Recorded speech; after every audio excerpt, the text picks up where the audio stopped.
Welcome to this weekend's edition of Mocs News. I'm Joey Guinn. And I'm Sara Cardona.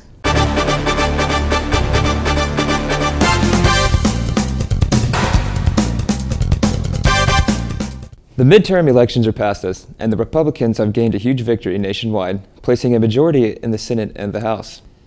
In Tennessee, all 4 proposed amendments have been passed, which grants government regulation on abortion, changes the process of electing judges, prohibits state income tax, and allows veteran organizations to hold charitable lotteries and raffles. There was also a vote for wine to be sold in grocery stores, although wine can't be officially placed in stores until July of 2016. This week, students are prepared for their winter sports season and went to show their school spirit at SGA's 6th annual bonfire.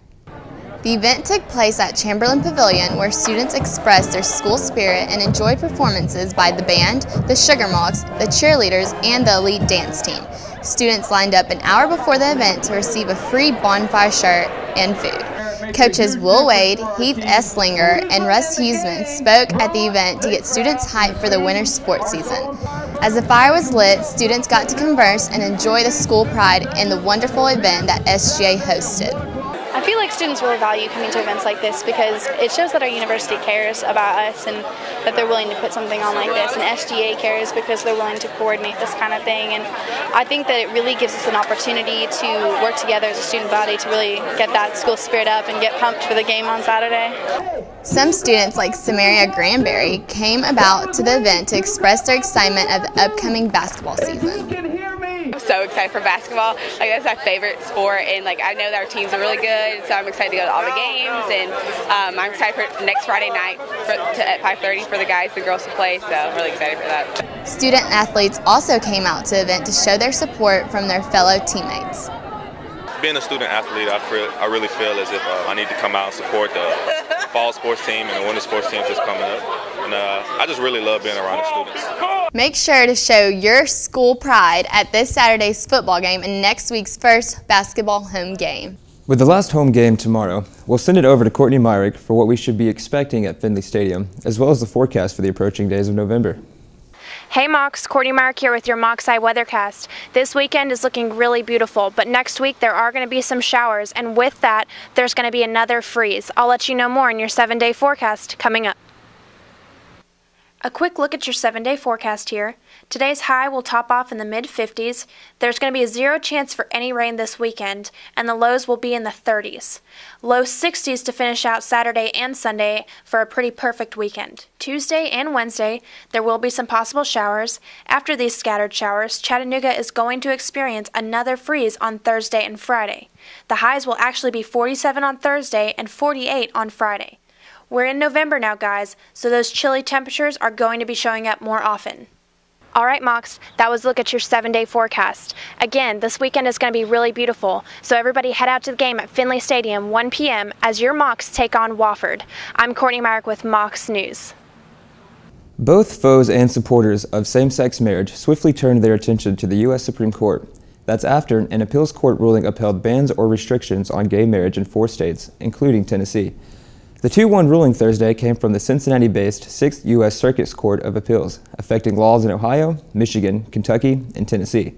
This runs counter to a wave of recent federal court rulings striking down state bans on same-sex marriage and boosting the numbers of states that allow it to 32. Tennessee Valley Authority's president could earn more than $1 million extra this year.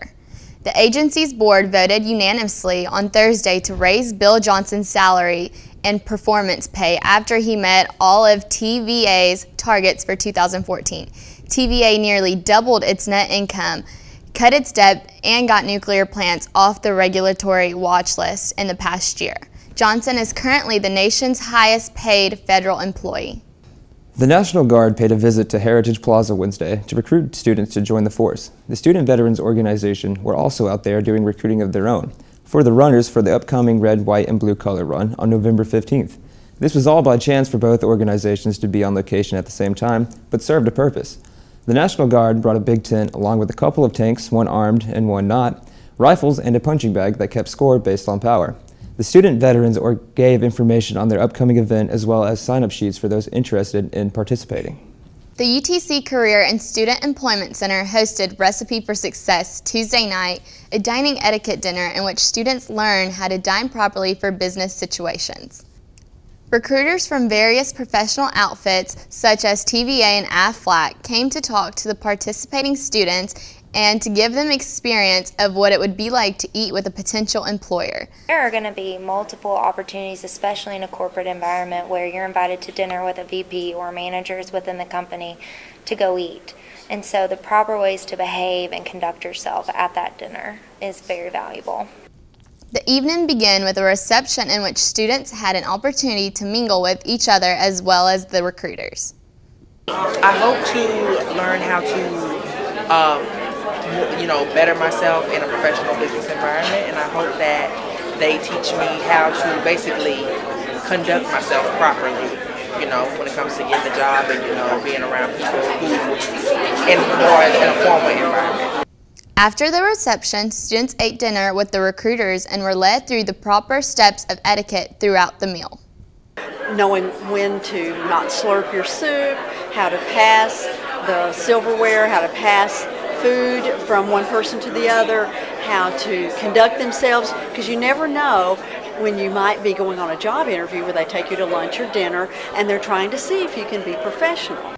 Recipe for Success provided valuable lessons and opportunities for students to impress potential employers in a hiring scenario, as well as gave students the opportunity to form professional connections. There was a great turnout at the Fine Arts Center Wednesday for the performance of a rock legend. 68-year-old Dave Mason is one of the icons of early British rock. The Grammy Award-winning musician came to America in 1969, and he performed on campus Wednesday. He is famous for the work he wrote in the late 60s and early 70s. Dave Mason is ranked with the Beatles and Rolling Stones as part of the English rock revolution. The Patten series of performances brings a musical variety to Chattanooga with a diverse lineup, from classical to jazz to Americana to rock and roll, and focuses on bringing in the greatest artists out there. Coming up next in the Patten Performance series are Momenchans, a mime group, and a guitarist Rory Block in February. Stay tuned to Mocs News for more coverage on the 2014 Patten Performance series. That does it for this edition of Mocs News. Thank you for joining us. Check out our videos uploaded to YouTube. We air on the UTC TV channel and Housing Channel 2.1, so tune in and have a great weekend here from all of us at Mocs News.